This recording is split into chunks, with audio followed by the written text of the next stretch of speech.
American company Collins Aerospace recently showcased its latest generation ejection seat system. Called Advanced Concept Ejection Seat 5, the system can significantly improve pilot safety and survivability during emergency ejections.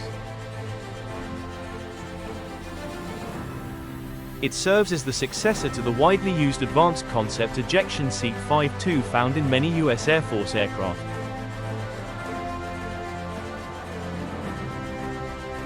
The new system enhances protection through a head and neck injury mitigation system, improved stability controls, and adaptive load compensating restraints that adjust based on conditions during ejection. The seat supports full envelope capability, functioning safely at zero altitude and zero airspeed as well as at high speeds, high altitudes, and off-axis aircraft attitudes.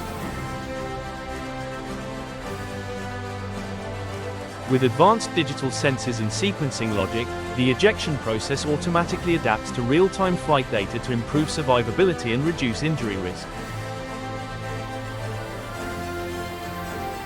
Designed for integration into both new and modernized legacy aircraft, the new ejection seat expands pilot protection across a wider range of body types and mission profiles, offering up to a 40 to 50% reduction in injury risk compared to earlier designs.